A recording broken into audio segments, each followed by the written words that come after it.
young. I am. And I am a young Black. A young black. Young. Black. A young black. Black equestrian. Equestrian. Equestrian. Black equestrian. Equestrian. Black equestrian. equestrian. Black equestrian. I'm a young black equestrian. I am a young black equestrian.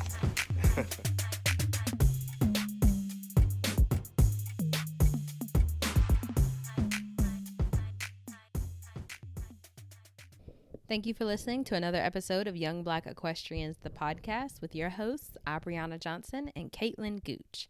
Today we are talking to Randy Savvy, who is the managing member of the Compton Cowboys. Today he talks to us about the history of the group, the history of the land that they're on, as well as their vision for the future for their nonprofit organization, Compton Jr. Equestrians. Be sure to follow us on YouTube, subscribe to our YouTube channel, and follow us on Facebook and Instagram. Subscribe to our podcast on all podcast listening platforms, and don't forget to leave us a review. Enjoy, guys. Always. How y'all doing? What's going on? Are we doing good? Yes, we're good. We're happy that we finally got a chance to talk to you. Heck yeah, I know it's been a minute. We've been trying to get linked up, and I appreciate y'all being patient with me. And I'm just happy to link up with other folks in the same, in the culture. You know what I mean? Yeah. For sure. So, tell us, where you're from, what you do, all that sort of stuff. Yes, I am Randy Savvy. I am the managing member of Compton Cowboys and the executive director of our nonprofit organization, the Compton Jr. Equestrians, which has been a 30-year kind of family mission here in the community of Compton. And I'm super proud and excited about the future of it. I'm running things now and just bringing it into the new era, kind of just showing the world what we're doing down here and making it cool, making it fun, showing the kids that it's a different lifestyle and so it's opportunities in this, Yep. Well, that's awesome. I mean, we already know, a lot about the Compton Cowboys, so it's nice to be able to. Yeah, nice. There we go. So how did you get into horses in the first place? I was born into it. My family, my auntie, my aunt and my dad both were really into horses when they were younger. My grandfather, who's their dad, used to watch a lot of westerns when they were little, and so they used to just be super into horses and stuff just from being on watching them on TV. And then there was a family in the community where my aunt where they grew up at over in Harbor City, which is not too far from Compton, literally probably like 5-10 minutes from here. There was a family that had some horses, and my aunt used to always be over there kind of interacting with them, and she just loved the whole idea of horses and the animals and the whole situation. She just loved it. So when she got grown and started working in real estate, she found this neighborhood in Compton called the Richland Farms, which is where we are now. She just stumbled across it just from work, and it's a farm town right here in Compton that she never knew about. And she was like, wow, this is crazy. Like, I could live in the city and there's horse people over here and there's property over here. So she was like, man, I'm moving here. So she did that, moved over here. And then that's what kind of got it started. She just moved over here. And then a couple of years later, my dad moved down here too. And then we moved my grandma down here. So now we have 3 properties back to back. And we just have a whole ranch with all our horses. I don't know, I don't know if this thing will let me. Oh, I'm actually at the ranch. So pretty outside. I know. It looks so nice. I'm here right now, like I'm always here. But so she moved here, and now that's how I got started. I was in mid-80s. I was born in 1990, so by the time I was born, my aunt already had my dad and my auntie already had horses and stuff. So. That's interesting. I always wondered, what y'all's setup was like if you actually had land or if it was kind of like, stalls and hay situation. Oh, yeah, no, it's what it is the Richland Farms, this town in Compton is actually the very first original town. Like the the founder of Compton was a agriculturalist, like he was a farmer. And so this is where he started Compton, here in the farms, and he started it here because of how rich the soil was and where it's located as far as like all the like trains and commerce and stuff. It was just a great place to like. That's why Compton is called the hub city, because it's like in the center of it's like dead in the middle of the county, and then it's also the center of where all the freeways kind of collide. So it's a really hot spot to live. And so the founder of G.D. Compton, Griffith Dillon Compton, he started here. And so as the city grew out, actually everything just grew around the farms, but he loved the farm so much. It was like, as the city builds up, the farms has to remain the farms forever. So he actually wrote that into the deed. And so now here in 2020, we still got farm properties and stuff. So each of the homes actually has a bigger lot. On average, most of the homes have about a half acre. Each of the homes are on about a half acre. So we have 3 consecutive ones and then some additional space in the back. So we're on about 2 acres right here in total. So we have 2 acres, and we have about, I think right now we have 11 plus 3 plus 2, 17. And on the compound, we have 17 horses. And yeah, plenty of space. You see, we got the whole arena, we got a round pen, we got plenty of stalls, we got a whole hay barn full of hay, parking porch for trucks and trailers and everything. Yeah, and this is like the backyard, like, see. So I was just showing y'all the ranch. So this is like in the back, right? And then where I'm parked at, see, look, that's the house right there. Okay. So I'm in the backyard of my house. Yeah. You know what I'm saying? And that's out to the street, the driveway. I was actually just about to back out of this driveway onto the street to go where I was going. Then my alarm went off, like, oh shit, I gotta call the homies. So well, I'm glad you are organized and set alarms and stuff. Right. Yeah, I'm trying. You know, being organized is so important. That's how you make everything happen. That's how we able to keep business flowing and keep these horses fed, keep these kids coming. It's just working, being organized, and having business, going on. Yeah. How many kids come out on? What we do is we have kids come in like in alignment with the school semester. So we do like a spring semester and a fall semester, and then we do summer camp, and then we have winter break. During the school year, our after school program, we usually take about 12 to 15 kids at a time.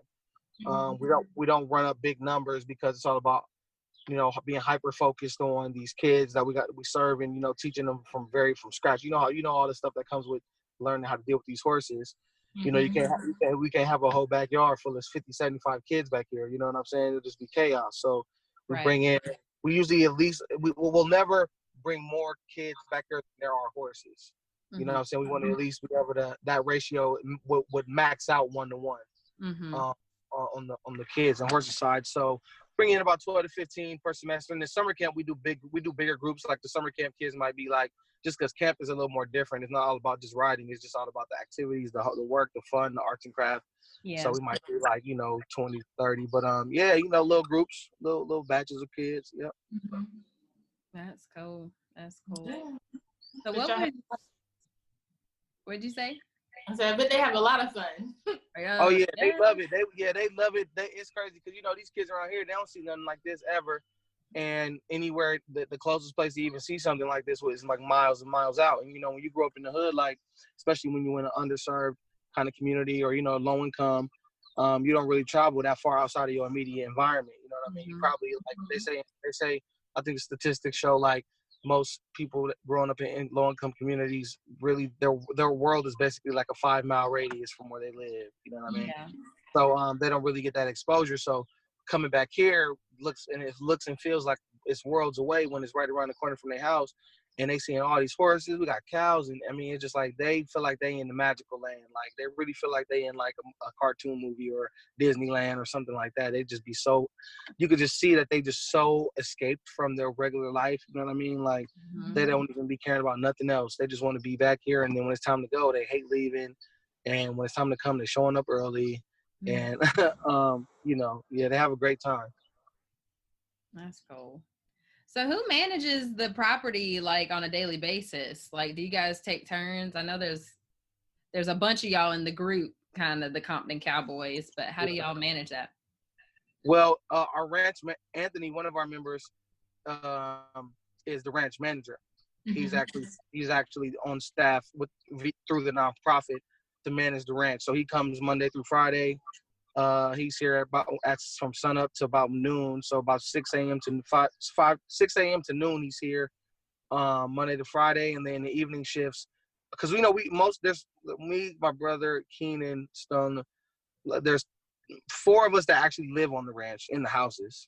And then the ranch manager, Anthony, he don't live here, but he comes here Monday through Friday in the daytime. So in the evening shift, we have a couple of the other guys, our ranch hands, who do the feeding and groundskeeping and stuff. So it's a nice little system we got built that keeps the place nice.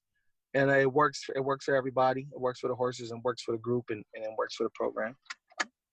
That's good. I know the kids are very helpful when they come out there too.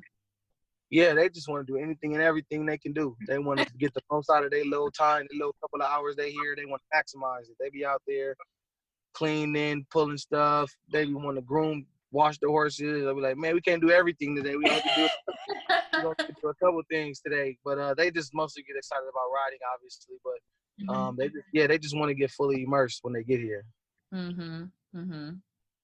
Do you have trainers on staff, or is it just you guys, teaching them? We don't have like certified trainers or anything like that, but we grow our own relationship with the horses, so we train them ourselves. You know what I'm saying? We like just spend. It's really training the horses ain't nothing but spending time with them and being a good decent human. You know what I mean? And just interacting with them, and first of all, just getting them, because it's mainly just the trust factor. Once you establish the trust factor, then they pretty much will do what you ask them. Yeah. So that's really what it is we spending time with them, feeding them good, giving them time and space to run around and stuff. And so that helps them feel comfortable with us. And then that allows us to be able to do it. But for the most part, most of them are all cool. Like we don't have, especially as far as the horses being trained. Now with the kids, we just basically train the kids like what we learned. You know what I mean? Basic fundamentals. How to ride, how to balance on the horse, everything, you know what I mean? How to saddle them up, all the horse parts and all the equipment parts and stuff. So, we're doing it. We pretty much a nice little self-sufficient operation. We don't have too much outsider involvement, you know what I mean? Other than like, people that want to come in and do like paint stuff or, like that. But for the most part, we operating on our own. Well, that's good. That's admirable, because I know some people, are always kind of trying to bring people in and, just get other people in the mix when it kind of takes away from the program, especially when you have a small niche of kids that you were trying to reach, Yeah, that's an important point, because at one point, my aunt, who is the executive director and founder, she started, her health started declining. So she was moving to retire a little bit earlier than expected. And as a part of that, we had to bring in somebody else to run the program, and they were, obviously they're an outsider, so they don't understand what the look and the feel and the whole story and the essence of things, and that actually started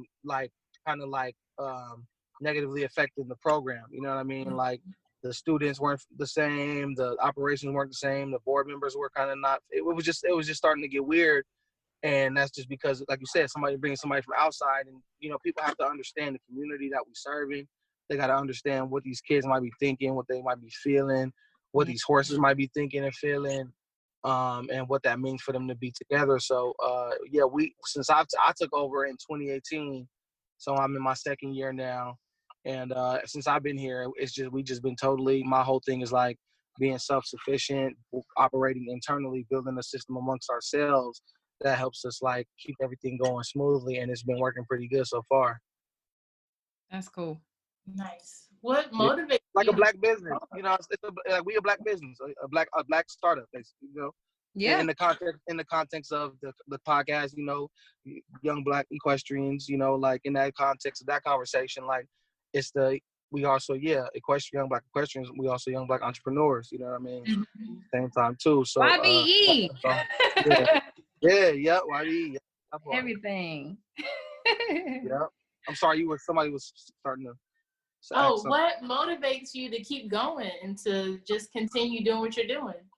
The kids, keeping them, just seeing them change their life, being able to, my family is like that. Like my grandma was a cook. She cooked all her life at elementary school. You know what I'm saying? That she could have been doing anything. She had a lot of different skills, and she was very smart and could have did anything she wanted. But she just wanted to be able to make sure the kids had good food at lunchtime. You know what I mean? So in our community where we would live at, my aunt, that kind of energy spilled over into my dad and my auntie of like just looking out for the young people, So that energy spilled onto me. So I just love being able to get up and inspire, the kids and the community. And then there is a little bit of vanity in it just because I love being, obviously I do entertainment. So just for like background, like the Compton, we've had this ranch, like I said, 30 years. We've been building it. Like, it wasn't always what it is now, but it's been a thing all this time. And we always been together and homies and cowboys and all this for a long time. But I actually, I'm super passionate about entertainment and like, I'm a musician, I'm a producer and film and TV and media and all these things. So once I came into the fold, I wanted to, my whole shtick to bring in, like my whole angle of it was like, my aunt and my dad wanted me to, run the organization because my aunt was going to retire. And I wasn't really particularly like into it per se because I have my own dreams. You know what I'm saying? I have my own aspirations of what I want to do in my career and stuff. Yeah. And this is always this is my life. It's my yard. It's dear to my heart, but it's not something I was trying to do professionally. Right. And then they wanted me to do it. So I was like, okay, well, if I'm going to do it, I'm going to do it my own way. So when I came into the fold, I was like, I'm about to make this whole situation a whole Hollywood circus. You know what I'm saying? Like, I'm about to bring lights, camera, action to this whole situation. Mm-hmm. Like, I'm putting everything on camera.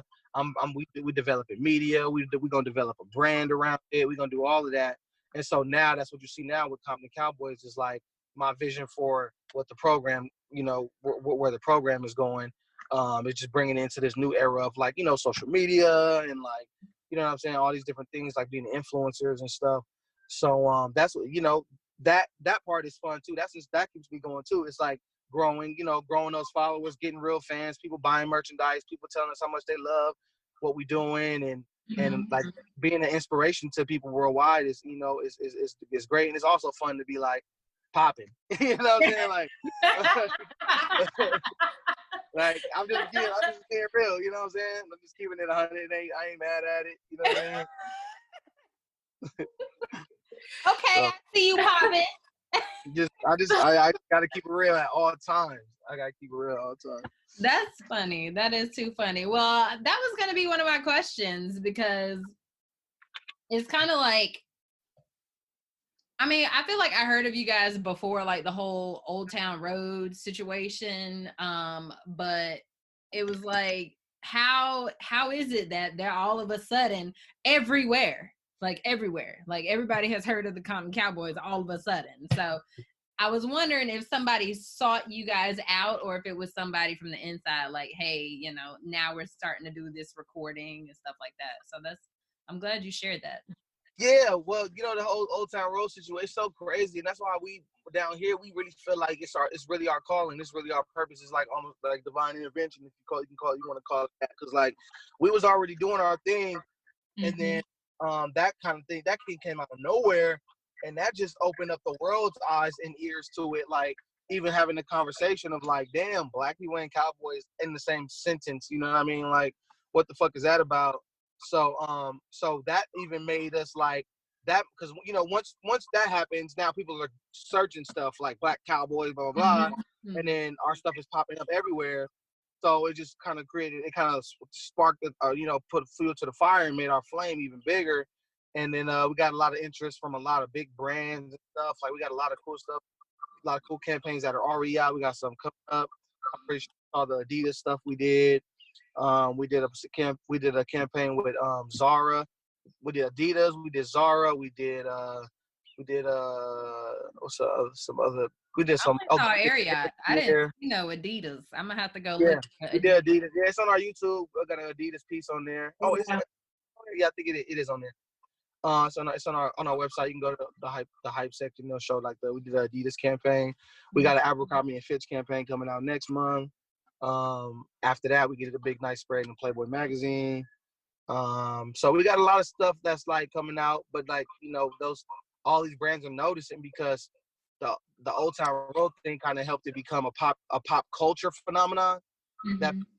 that started a conversation, and then people want to go seek further into it, and they find us, and then that's why all this the energy has been kind of swarming around us. Yeah. So how do you see, like from after that whole Old Town Road thing, how do you see the image of the cowboy changing on mainstream media? Yeah, well, they're now trying to make, which what we've been doing, but the cowboy is now becoming a cool aesthetic. You know what I mean? The yeehaw agenda. I just learned about it. Yeah, people are. Yeah, how they always got a name for shit. The yeehaw agenda is a thing now. The whole cowboy aesthetic, the whole vibe, as far as the look, the attitude, but it makes total sense because Americana is the cowboy. You know what I mean? Like Western heritage is American history. You know what I'm saying? It's a big part of American history. So it makes total sense that, it will be resurfacing in this way. And then obviously in the context of this era that in that generation that we in now, the climate, the cultural climate, like it makes sense that the cowboy would be a cool thing. You know what I'm saying? Like somebody would make it cool, and it makes sense that it will work because it's totally American and it's totally actually dope as fuck. Like cowboy hats are fucking vibe. Like, you know what I'm saying? Like I'm telling you, you don't get like wearing a cowboy hat. You just get so much more like respect and like all these different things when you're wearing it. Like I'll rock my hat like this, whatever I'll ride, I'll walk, I'll go around, whatever. Okay, that's a certain thing. But if I put my hat on, like people treat me different. You know what I'm saying? It's like, how you doing, sir? You know what I'm saying? And all these different things, like it automatically comes with a certain level of like being serious and being respectable and all these different things. So yeah, it's dope. I don't know. I don't wear my cowboy hat like in public. I don't wear mine either. Yeah, we only break it out. We only break it out on special occasions. It's funny. I have two hats. I have a black. We're sponsored by Stetson, so I have a black felt Stetson, and I have a white straw Stetson. And I wear the white one when I'm having fun and riding and doing stuff, and I wear the black one when I'm doing business, like when I go to business meeting. You know what I'm saying? That black hat, that shit make them take a nigga serious. I'm telling you, like I'll be in a meeting with my black hat on, I be getting shit done. But yeah, so other than that, I don't really wear them like that. It's like a special piece that you put on when you like trying to make a statement. You know what I mean? Yeah. Or feel a certain kind of energy. So other than that, we Compton dudes, and we have a female member too. But we a Compton crew, so we do dress like regular, like casual vibes. You know what I mean? For the most part. That's hilarious. Yeah.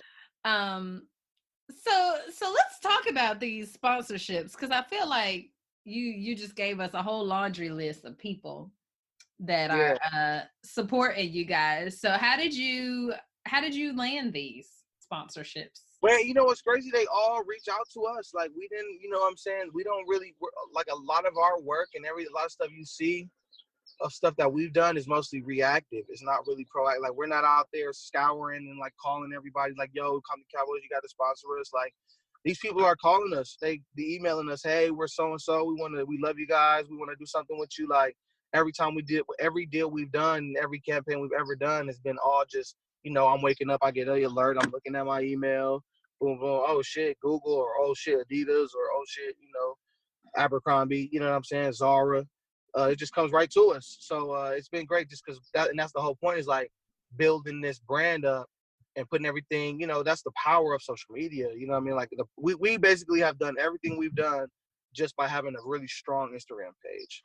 Yeah. You know what I'm saying? Like the Instagram is so strong, building those followers and then tagging and all this stuff, people sharing it and everything like that. And then that's making all these brands just basically hit us up. Everything we've done is that people have hit us up. It's even Ariat, because Ariat, we already had a relationship with them through the nonprofit, because my aunt had the relationship up there, because Will Simpson is the 2008 Olympic gold medalist in show jumping and in hunter jumper, and he's an Ariat athlete, and he's one of our sponsors for our program. So with the kids, so we already had a relationship with them. through the on the nonprofit side, like just getting donations and apparel and stuff like that. And once we started building our Compton Cowboys thing up, and we got like kind of popping on the gram, and they saw like it's a whole generation of like fly ass Cowboys doing this whole new thing. They wanted to re-engage us on the branded side. Like, how do we integrate like the influencer thing with you guys? You know what I'm saying? Because in our space, in the equestrian space, there isn't that. Like, there's no big influencers who are equestrians. You know what I'm saying? Like, and then if you think about the brands, like they don't even do that. Like, it's a bunch of people that's like cowboys and horse folk. They ain't really all well versed on this whole like generation, media. social media shit. These is all outdoors folks. You know what I'm saying? So for us, it's like for us to be able to bring that same kind of energy, like, when say a comedian or a dancer or whatever does a deal with a big major brand like Nike or something, those equestrian brands like the Boot Barns, like the Ariats, like the Wranglers and all those folks, they're like, we present opportunity to bridge that gap, to be like, to bring that kind of energy to their industry. And we know that, like, that's our leverage in deal making, you know what I mean? And we go, we can bring that energy to you guys to make your company relevant in pop culture, you know what I'm saying? Make your company popping, like kind of take you out the shadows from this niche equestrian brand to like a dope ass actual brand that can compete in the space, in the general like retail space. Like, Ariat makes incredible products, but nobody knows. Like, I would much rather rock Ariat stuff than I would rock Nike stuff any day. You know what I'm saying? But it's just, as I have the Nike hat on. But like, their stuff is super comfortable, very well made. It's a lot more affordable. Like, the runners and stuff they have are a lot more affordable, and they just make great products. And to me, it's like, if people knew more about the company, they would, if these products was in these stores, it's like nobody even knows where, like, Ariat don't have no product presence in nowhere other than like Boot Barn or something. You know what I mean? Right. Or like, so it's like, who's going to bridge that gap? And for us, it's like, we present that opportunity, so that's our value. So they got to cut the check. You know what I'm saying? Cut that check. They got to cut, but also it's cutting the check, but also it's building a great relationship. You know what I'm saying? Because at the end of the day, we doing really good stuff. It ain't no gimmick. What we doing is real life. We real life, authentic horse folks. Like, we really love. It's all about the lifestyle, and we love it. And it's just it works for both parties. So. Yeah, and it is a lifestyle. Some people forget that. Yeah, it ain't just for the cameras. It's real life. We out here real life. When it's raining, we out here mucking, getting puddles out the stalls. When horses getting sick, we got to get the vet out. You know what I'm saying? And all kind of stuff. Like, it's every day. We, you know what I'm saying? We ordering hay by the truckload. Like, we getting a big ass. We get a, like, probably twice a month. We get a big flatbed full of hay truck down here from the middle of California. You know what I'm saying? And then get them kids over to unload it. Yeah, you know what I'm saying? And we got these kids. Like, it's all lifestyle. Like, that's the main part of it. All the media and the fun, like, cool fun. But this is every day for us, Yeah. Are any of y'all like athletes, like, actually competing, doing rodeos, anything like that? Do you guys do that? So one of our female member is actually a barrel racer. So she's been off circuit for a while, but she was a new mom. I mean, she had a baby, and then obviously she had to focus on being a mom, and she was going through some other family stuff and stuff. But so she does that, and then one of our members is an actual hunter jumper, and so he's trying to get back into the swing of things right now. We're trying to find the right horse and the right system. It takes a lot, like having the right horse, the right trainers, the right sponsors and stuff. But it's coming together, because now Ariat is sponsoring us, we got that part of it. We're working on the horse part, getting the right horse part of it, and then the right trainer that can dedicate that time and put together that system and go ahead and send him up, because he has realistic opportunity to get to the Olympics at this point in his life and be the first like black, the first African American Olympian doing hunter jumper. You know what I'm saying? So. And actually winning, so it's realistic, because the gold medalist is one of our sponsors. That is one of his coaches. So it can actually happen. We can actually make history in that space. We're gonna make history in a lot of areas, and we just building it all up right now. That's awesome. Yeah. Yeah. Thank you. Yeah, it's all good. What discipline do you ride? You didn't mention I that. ride Western. I ride I'm more like casual, like leisure. I just be riding. I have a Tennessee Walker, so I just ride when I'm. Hey. Yeah. Yeah. Yeah, I just be cruising I'll be cruising on my Cadillac. You feel me? Just, That's what I'm talking about. Yes, you tell them, okay, I just be King cruising Walker. yeah, I just be cruising down the block. You know, and my horse, he got plenty of energy, so he can go all day. So I just be cruising. Yeah, I just be cruising. I feel you. That makes me so happy. Oh, you have a Walker? I do. I have two. I have an old one and the one that I ride now. So. Oh, nice. Hell yeah. Yeah, we got a couple of them down here. We got Stone. I have one. Our other member, Stone Main, has one, and then our ranch manager, Ant Dog, has one that's a baby that's actually growing up. She's like a blue roan Tennessee Walker. She's gonna be real big, but she's a real walker. So we're excited about her growing up and stuff. Yeah. Yeah. Mm-hmm. If I didn't take anything from this conversation, it is that you have a walker. Hell yeah. You know it. That's the vibe. Gotta pull up smooth. Yes. So what advice would you give somebody who wanted to, kind of be in the position that you are now? Like whether it's starting a nonprofit or, just kind of getting yourself on the map. Yeah, I mean, the main thing is just like the authentic part of it, right? Like if you don't have, I was thinking about this idea that thought recently is like, a lot of people sit around and try to focus like, how am I going to make it? How do I make something, whatever. And it's like, it doesn't have to be this grand scheme that you like have to like orchestrate and put together and like hope, sprinkle some salt on it and it becomes this big thing. Like you have to start with what you actually have. What do you actually have that you can turn into something? Whether, for us, it happened to be, we had horses in the yard. We had horses in the back. You know what I'm saying? So, for me coming back here after grad school, seeing the whole thing, I was just looking at it like, man, I don't have to go out and try to come up with this whole elaborate scheme to make a fortune or to make like a name for myself or to do great community work. It's like, we use what we have. We have these horses, so let's just do that. You know what I mean? So for what I tell other people is, whatever you love and you're passionate about and you can do, you can see yourself doing and you feel so good doing, that's where it starts. And then once you have that, that's inside. And then when you look outside and go, okay, so now what do I have around me that can help facilitate all of this into one nicely well-oiled machine that can start creating momentum? Because what's going to drive it all is that it's actually real and actually ongoing for you. Because what happens is, like, if you're just trying to come up with some elaborate scheme, then you always have to plan and plot out and like almost like fabricate or exaggerate or dramatize things because you're like, damn, I need to sit down and do this, or I need to figure out how to make this look like this. But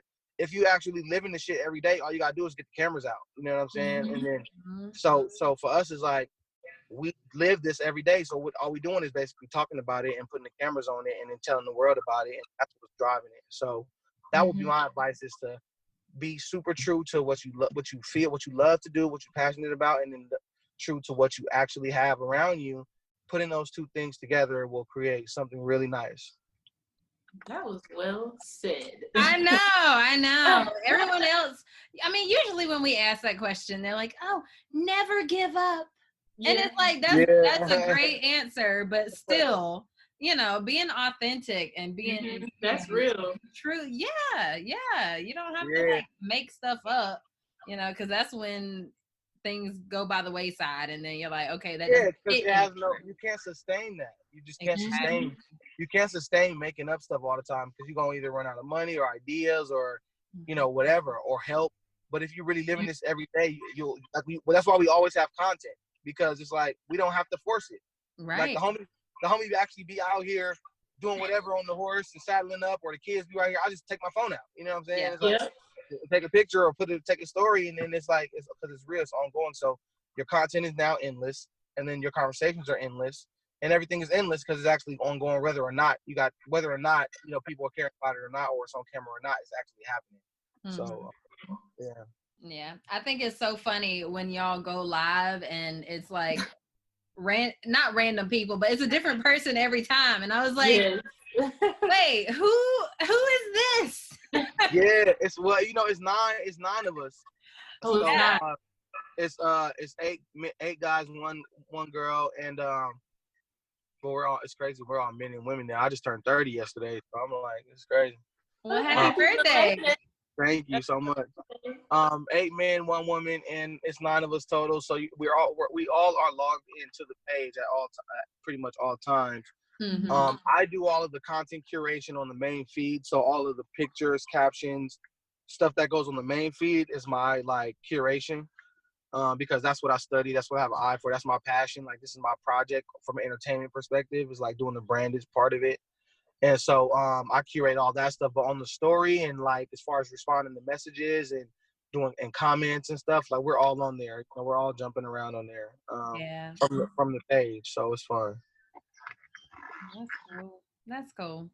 Caitlin, you got any more questions for him? I do. What challenges have y'all faced as a group before, everything blew up and after everything blew up? Before everything was just finances. Like having enough help to keep it all going.